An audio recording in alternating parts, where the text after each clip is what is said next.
Hello la team pelote, aujourd'hui on se retrouve pour un pull qui vend du rêve. J'ai presque envie d'être en hiver, tellement il est doux.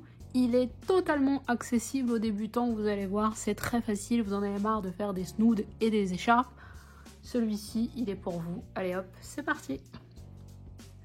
Le matériel, j'ai utilisé du fil perle que vous retrouverez sur mon site marlenis.com. C'est du 100% acrylique, il est d'une douceur incroyable, j'adore ce fil. Voilà, il y a plein de couleurs et il y a aussi la version perle nacrée. La version perle nacrée, comme vous voyez, elle a un petit fil brillant. Et il y a autant de couleurs en perle qu'en perle nacrée, c'est à vous de voir si vous voulez que ça brille ou pas. C'est hyper doux, hyper joli. Je vous mets à l'écran le nombre de pelotes dont vous aurez besoin selon la taille que vous souhaitez faire. N'oubliez pas que c'est une version oversize. Si vous voulez un pull plus ajusté, prenez la taille en dessous. Les aiguilles, elles n'ont pas du tout besoin d'être circulaires. On utilise des aiguilles droites ou des circulaires qu'on va utiliser en aller-retour, donc pas besoin de se fatiguer avec le câble. On va avoir besoin d'aiguilles numéro 7 et d'aiguilles numéro 8. Voilà, il vous faudra la petite paire de ciseaux évidemment, des petits marqueurs, le mètre de couture, les aiguilles pour coudre et rentrer les fils. Et ensuite, vous allez choisir entre le contour, là, si vous voulez. Alors, celui-ci, il est hyper basique. Hein. On allume, à chaque tour, on appuie.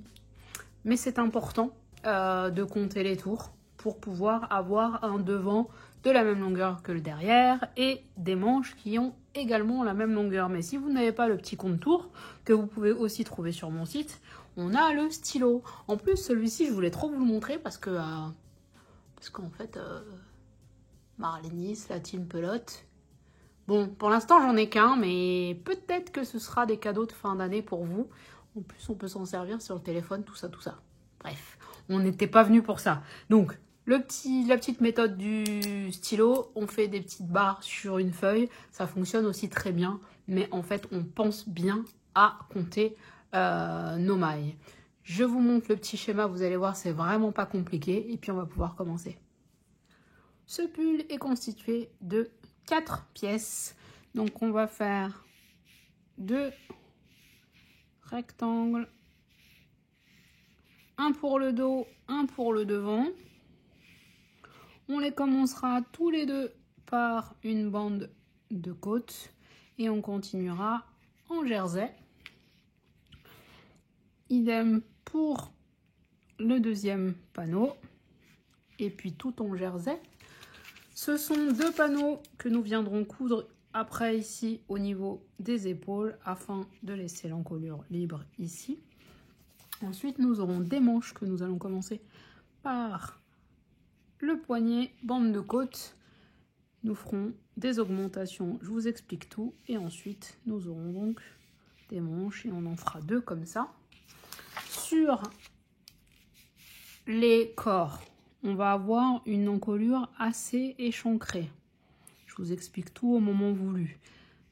Des épaules qui vont descendre assez bas et après on a des manches longues classiques. Je vous montre tout ça pour que vous puissiez choisir et adapter selon votre envie et votre morphologie. C'est-à-dire que vous pourrez faire éventuellement une encolure plus resserrée ou plus large. Attention à ce que la tête passe et que les épaules ne traversent pas.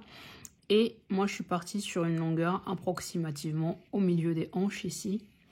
Et c'est une version oversize. Donc si vous souhaitez quelque chose de plus ajusté, comme je vous ai dit, vous prenez la taille en dessous de celle que je vous ai indiquée. Vous tenez compte bien sûr de la quantité de fil si vous voulez plus long. Encore une fois, je le dis assez souvent, moi je fais un nombre d'échantillons qui me permet de vous donner 4-5 tailles, je fais le maximum. Mais après, si vous souhaitez vraiment une autre taille et adapter autrement, c'est à vous de faire les calculs. Je ne peux malheureusement pas systématiquement répondre à toutes les questions sur comment je fais pour l'adapter en 12 ans, comment je fais si je veux en faire une robe. Il faut faire preuve d'imagination, c'est aussi ça, créer soi-même. Allez, on y va, on commence avec le montage de mailles, mais je vous montre tout. pour le démarrage, on va prendre les aiguilles numéro 7 et on va commencer par monter le nombre de mailles que je vous indique à l'écran. Selon les tailles, je vous rappelle que c'est un pull oversize. Donc, pour monter les mailles, pour celles et ceux qui ne savent pas comment faire, donc on prend un fil de réserve en fait, qui doit être assez long. De l'autre côté, on a le fil qui est relié à la pelote. On fait un nœud coulant. Donc hop, je vous remontre. Nœud coulant. Je vous montre une technique pour monter les mailles. C'est une parmi tant d'autres. Le fil qui est relié à la pelote est côté gauche. Le fil de réserve côté droit. Je fais une boucle comme ça avec mon pouce. Je vais zoomer un petit peu. Je fais une boucle. Je passe ici. Je prends mon fil de réserve ici. Et je tricote la maille en réalité. C'est mon pouce qui fait office de deuxième aiguille. D'ailleurs, il y a des montages qui se font avec les aiguilles. Je vais vous laisser tranquille pour aujourd'hui. Donc là, on a 2 mailles.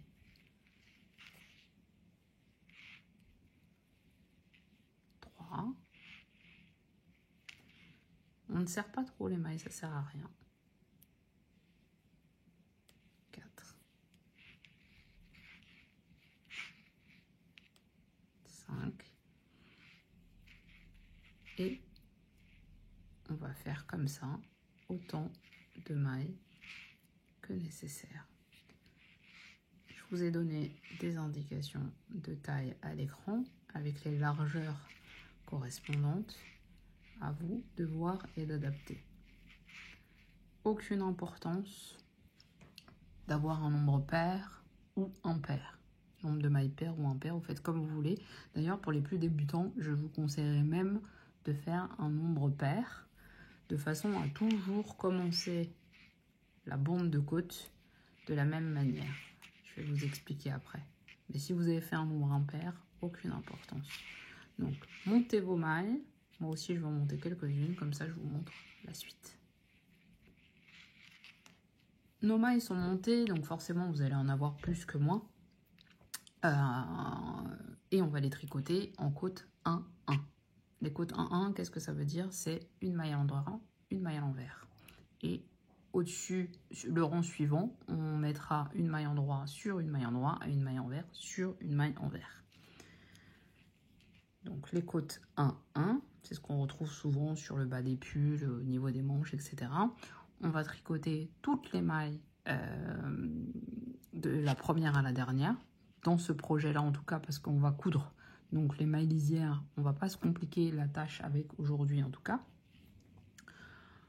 On tricote la première maille à l'endroit, donc pour celles et ceux qui tricotent avec la main droite, enfin le fil dans la main droite, donc on passe aiguilles comme ça, on passe autour de cette manière et hop, on ressort ici.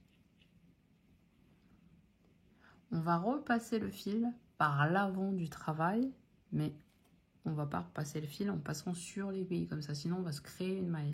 On va passer entre les deux. Donc le fil à l'avant du travail, là on peut faire une maille à l'envers. Donc une maille envers, c'est une maille que l'on pique comme ça. Et on va entourer notre fil. Avec les doigts devant, c'est pas évident. Hop. On va passer de cette manière-là. Donc ça sera une maille envers. Et on ressort de l'autre côté. On pense à repasser notre fil à l'arrière. Et on fait une maille en droit. Ah oui. Alors attendez, parce que moi je tricote pas comme ça normalement. Hop. Une maille en droit. On passe notre fil à l'avant. Une maille envers.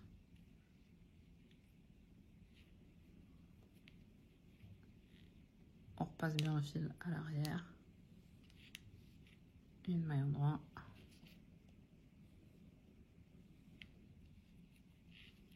On passe le fil à l'avant.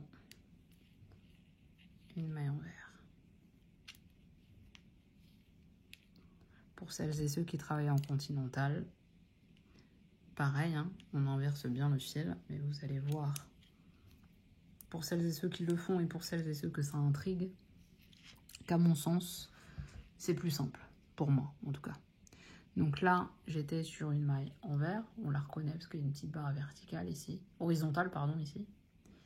Je prends ma maille à l'endroit, je la tricote ici. Je fais passer mon fil vers l'avant, j'attrape ma maille ici, je tricote comme ça. Je refais passer le fil vers l'arrière, maille en droit, à l'avant, maille envers, à l'arrière, maille en droit, avant, maille envers. Et on va aller comme ça jusqu'à la fin du rang. Et on tricote bien toutes les mailles en alternant envers, en droit, en n'oubliant pas de faire passer notre fil de l'avant à l'arrière, surtout quand on travaille avec le fil dans la main droite.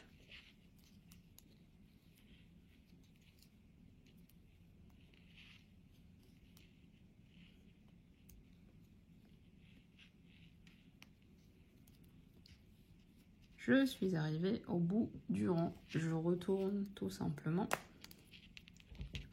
La difficulté pour les moins aguerris, ça va être de reconnaître une maille envers d'une maille en droit. Vous allez voir, c'est très facile. Je ne sais pas si vous voyez la barre ici, horizontale, c'est que vous êtes sur une maille envers. Quand vous avez un V comme celui-ci, vous êtes sur une maille en droit. Donc il suffit de repérer, vous voyez ici, ma toute première maille, c'est un V qui s'effondre un peu, mais c'est la première maille, c'est normal. Juste à côté, on voit que c'est une barre horizontale, donc ça sera une maille envers. Donc ici, je vais commencer par une maille en droit. Donc ici, je commence par une maille en droit. Et là, je me pose plus de questions, j'alterne une maille envers, une maille en droit, une maille envers, une en droit, etc., etc. J'ai fait un nombre de mailles paires. C'est pas fait exprès, mais comme c'est un nombre de mailles paires, tous mes rangs vont commencer par une maille en droit. Ça qui est pratique. Si j'avais fait un nombre de mailles impair, ben un coup ce serait la première serait une maille envers, un coup la première serait une maille en droit. En fait, c'est pour ça que je vous disais, pour les plus débutants, à la limite, c'est pas plus mal d'avoir un nombre pair, de façon à toujours commencer par la même chose, et là, en l'occurrence, une maille en droit. Donc, dans le modèle que je vous ai présenté, chacune des bandes de côte, que ce soit sur les manches ou sur le bas du corps, je les ai fait sur 8 cm. Sur 8 rangs, pardon. Donc, je vais faire mes 8 rangs de côte. Très facile à compter. Je vous montre. Vous comptez les petits V. Regardez. Un premier V, un deuxième V, un troisième V. Je suis en train de faire mon troisième rang, tout simplement. Donc, si vous ne savez plus où vous en êtes, c'est assez simple. 1, 2, 3.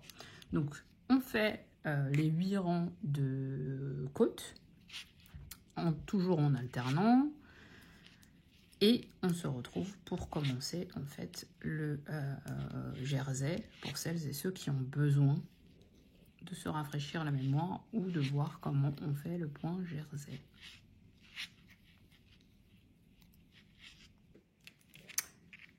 Une fois qu'on a terminé les 8 rangs de côte 1-1, on va pouvoir passer au jersey. Donc on peut aussi s'assurer d'avoir le bon nombre de mailles, de rangs. Vous voyez, 1, 2, 3, 4, 5, 6, 7 et 8. Ce qu'il y a sur l'aiguille n'est pas encore travaillé, ça ne compte pas. On va passer en jersey, on va donc changer d'aiguille. On passe au numéro 8. Pour changer d'aiguille, c'est absolument pas compliqué. Vous laissez votre travail d'un côté sur votre aiguille 7, mais vous allez la tricoter avec l'aiguille 8. Enfin, tricoter vos mailles avec l'aiguille 8. C'est le moment où vous pouvez sortir le compte-tour ou le papier et le stylo pour pouvoir compter vos rangs de façon à avoir le même nombre de rangs sur votre dos que sur votre devant. Alors, je vais commencer par un rang tout à l'endroit. Je tricote toutes les mailles et donc la transition avec mes aiguilles numéro 8 va se faire tout simplement comme ça. En tricotant avec mon aiguille 8, toutes mes mailles vont passer progressivement de l'autre côté.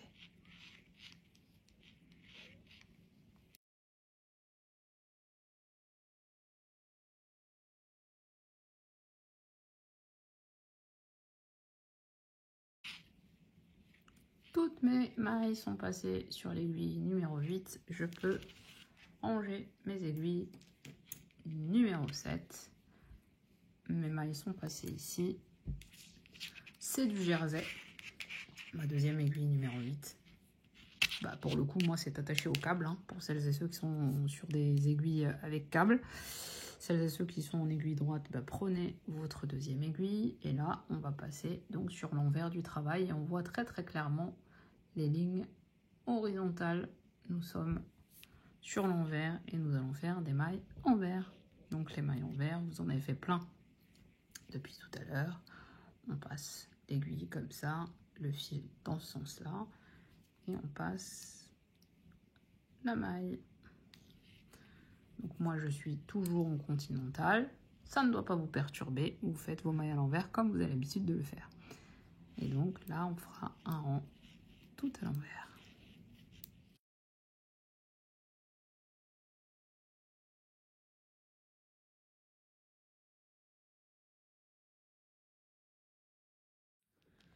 Donc j'ai fait un rang droit, un rang envers. Qu'on voit facilement de ce côté-là. Il n'y a plus l'élasticité du point des côtes 1-1. Donc mes deux premiers rangs de jersey sont faits. On va alterner comme ça ces deux rangs. Un rang droit, un rang envers, jusqu'à obtenir la hauteur désirée. Que, encore une fois, je vous conseille de calculer au rang. Souvent, je vous parle de centimètres parce qu'on n'est pas au millimètre près, comme je dis souvent. Et donc, ça n'a pas beaucoup d'importance. Là, c'est important d'avoir le même nombre de rangs.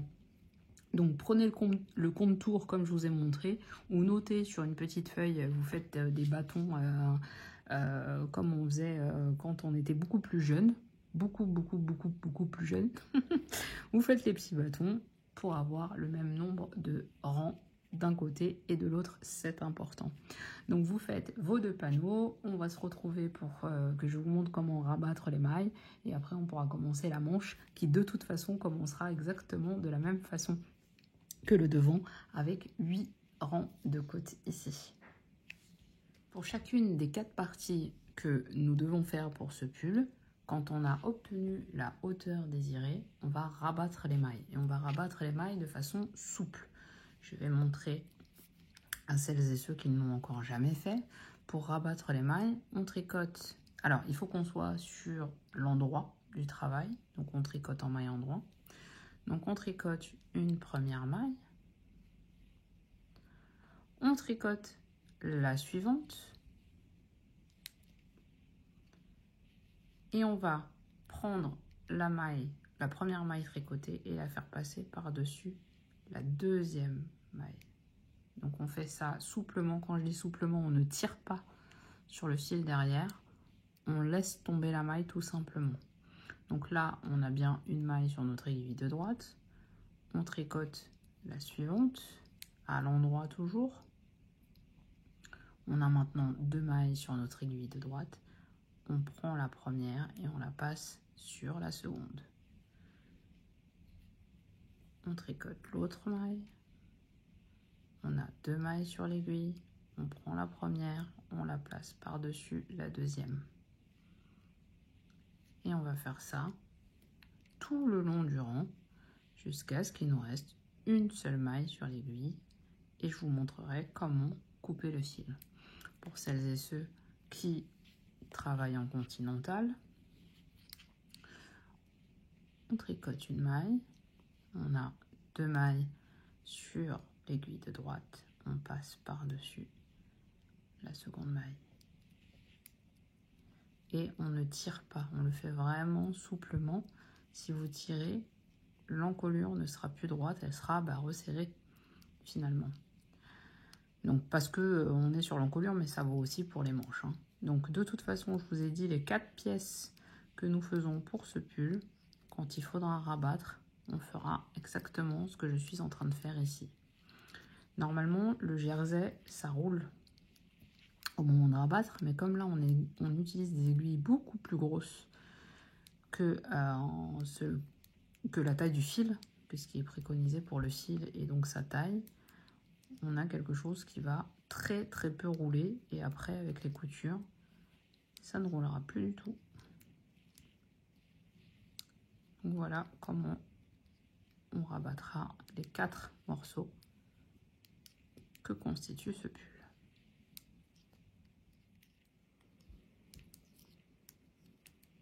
Dernière maille à rabattre, je rabats. Il me reste donc une seule maille sur mon aiguille. Je vais venir couper le fil, j'ai pas besoin de garder beaucoup de réserve, hein.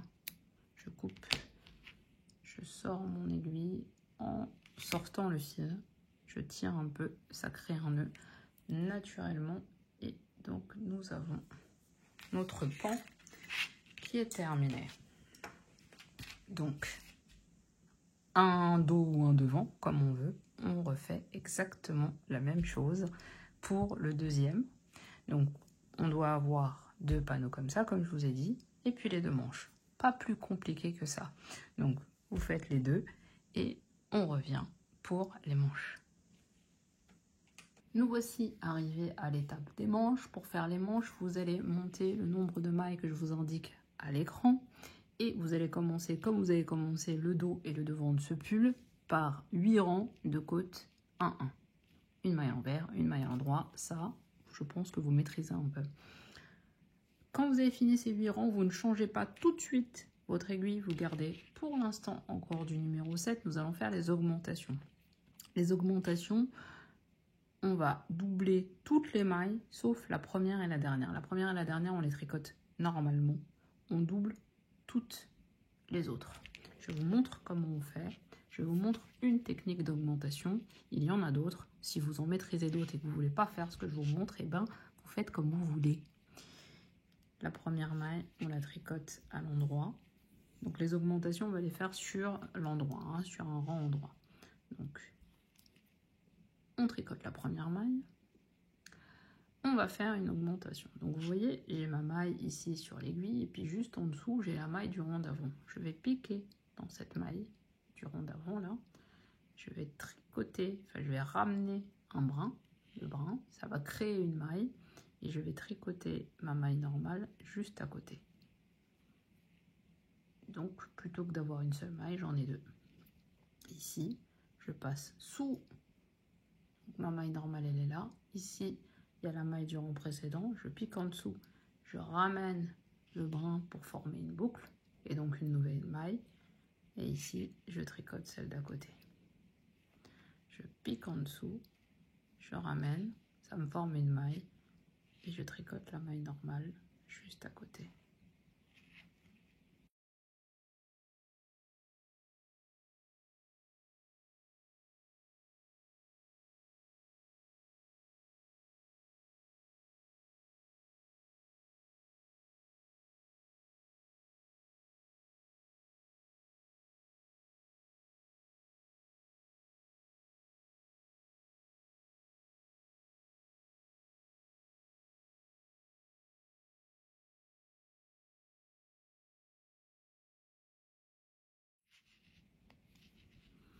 Dernière augmentation, hop, je pique en dessous, je passe ma maille, je tricote ma maille normalement. Et la toute dernière maille, comme la première, je ne l'augmente pas, je la tricote normalement. Donc là, on a fait toutes nos augmentations. Vous devez avoir le nombre de mailles que je vous mets à l'écran. Si ça vous sécurise, comptez-les.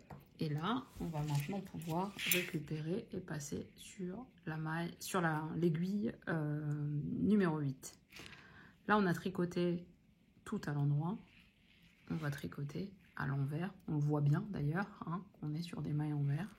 Et donc, on va tricoter toutes nos mailles à l'envers, tout en faisant passer nos mailles sur l'aiguille numéro 8, de façon à pouvoir continuer ensuite notre manche.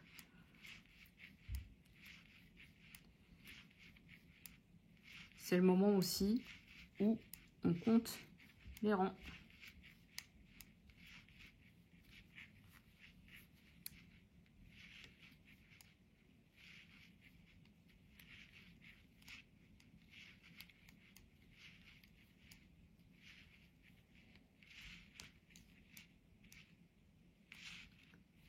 On peut maintenant laisser tomber nos aiguilles numéro 7, récupérer notre deuxième numéro 8 et là on va pouvoir continuer à monter la manche en faisant du jersey comme on a fait jusqu'à maintenant, tout simplement un rang endroit, un rang envers.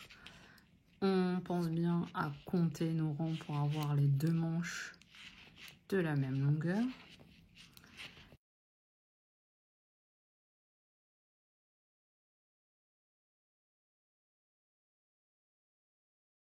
On fera donc les deux manches comme ça et on se retrouve. Donc les manches se rabattent exactement comme je vous ai montré pour les panneaux avant et dos et devant.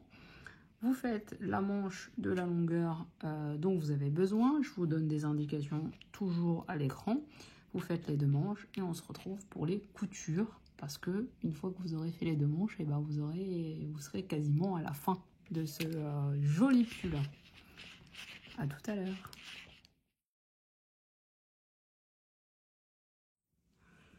Une fois qu'on a toutes nos pièces, on va pouvoir passer à la couture. Donc moi j'ai déjà un petit peu préparé mon encolure. J'ai mis des marqueurs. J'ai 20 mailles de chaque côté. C'est un peu à vous de choisir l'échancrure que vous voulez au niveau du col. Pensez juste qu'il faut passer la tête. Si vous voulez pas que ce soit trop échancré, ok. Mais n'oubliez pas qu'il faut passer la tête et les oreilles aussi.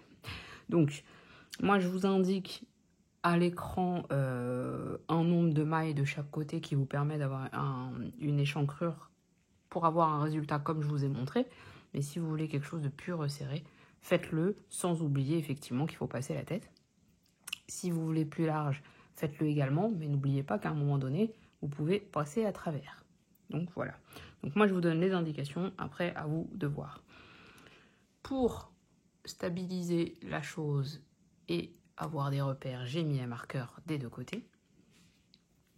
On va prendre un fil de couture, enfin un reste de fil qui soit à peu près 2 fois la taille de ce qu'on veut coudre, globalement. Je coupe, je prends une aiguille à laine important. Les aiguilles qu'on appelle aiguilles à laine, elles sont très peu pointues, ce qui évite en fait de dédoubler le fil et de pouvoir tirer comme je vais vous montrer, de pouvoir défaire aussi si on a fait une erreur sans que ça devienne une galère, puisque les fibres se seraient imbriquées entre elles. Alors, on va zoomer. Et alors là, c'est les V, les fameux V qui vont rentrer en ligne de compte pour la méthode dont je vais vous parler. Donc les fameux V, on les voit un peu partout ici. On les voit bien. Moi, je vais prendre les pointes des V comme ça, qui sont au ras de la bordure. C'est eux qui m'intéressent. Donc vraiment les pointes. Idem de l'autre côté.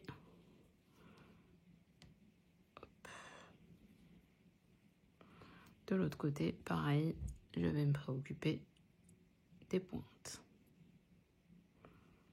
Et donc, je vais joindre les pointes entre elles. Donc, le démarrage, on sécurisera après on fera un nœud. On peut même le faire de suite en réalité, puisqu'il nous reste le fil ici. On fait un petit nœud, on bloque. Et donc, ici, je vais piquer d'un côté sous la pointe du V. De ce côté-là. Je vais prendre le V équivalent en face et je vais piquer dans sa pointe également. La pointe. Je vais en face, je prends la pointe aussi. Alors là, sur la vidéo, je suis peut-être pas en face. Hein. J'essaye surtout de faire en sorte que mes doigts ne soient pas devant, que ce soit bien cadré. Je revérifierai après. Et voilà. On s'occupe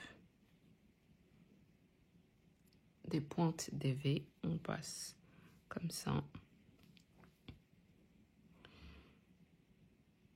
Et là, je vais vous montrer. Donc on obtient quelque chose qui sera plus propre que ça. Hein. Et quand on tire délicatement. Tout se resserre. Et nous avons donc une couture bord à bord qui va s'avérer être quasiment invisible une fois qu'elle sera faite. De l'autre côté, on a quelque chose comme ça. Donc, qui va s'aplatir facilement et donc ne pas nous gêner. Et en fait, c'est comme ça qu'on va faire notre couture d'épaule jusqu'à arriver à notre marqueur. Donc ça, c'est une des techniques qui vous permettra d'avoir une couture invisible. On est bien sur l'endroit du travail. Il n'y a pas d'erreur. On est bien sur l'endroit. On coud les pointes des V comme ça jusqu'à arriver là. Donc vous faites déjà les deux épaules. Et ensuite, on passera aux côtés et aux manches. Je vais maintenant vous montrer comment coudre les manches. On va les coudre, on va en faire des tubes avant de les coudre sur le corps. C'est une technique parmi tant d'autres, encore une fois. Si vous préférez, vous faites la couture des manches d'abord sur le corps avant de les fermer. C'est vous qui voyez. Pour coudre les manches, je vais suivre... C'est mes V, toujours mes fameux V. Je vais choisir une ligne de V, le plus proche possible du bord, et je vais la suivre tout le long, en fait. C'est elle qui va me permettre de rester droit. Donc vraiment, j'en choisis une, le plus proche du bord. En général, la première, elle est pas terrible, surtout qu'on n'a pas fait de lisière, donc on s'en occupe pas. Et on va passer comme ça. En fait, d'un côté et de l'autre de la manche, on passera comme ça dans nos V. Et suivre cette ligne nous permettra d'avoir une manche parfaitement droite. On est encore une fois sur l'endroit du travail, de façon à avoir une couture invisible. Pour commencer, je vais piquer dans le nœud, là où on a fini tout à l'heure. De l'autre côté, je vais aussi piquer dans la bordure. Comme ça, on est calé. Si vous n'êtes pas sûr de vous, commencez par le poignet. Voilà. Parce qu'une bêtise sera plus simple à rattraper sous la manche que sur le bord du poignet. Mais normalement, si vous suivez bien votre ligne de V, il n'y a pas de raison.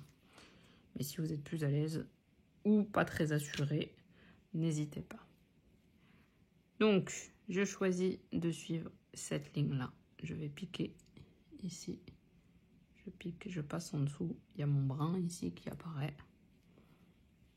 Je pique.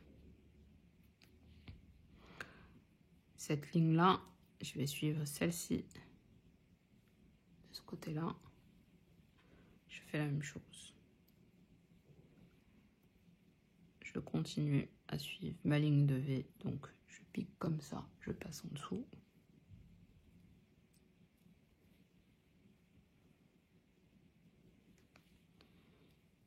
Toujours pareil ici. Donc comme c'est un fil un peu poilu, des fois on s'accroche dans les fils, c'est pas très grave.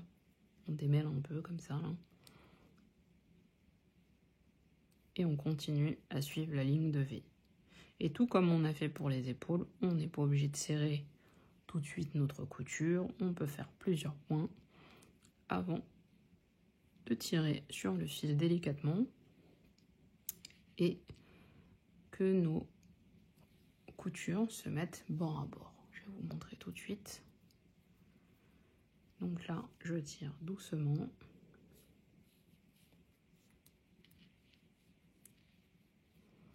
Et donc vous avez les coutures, la couture qu'on vient de faire ici, qui devient visible.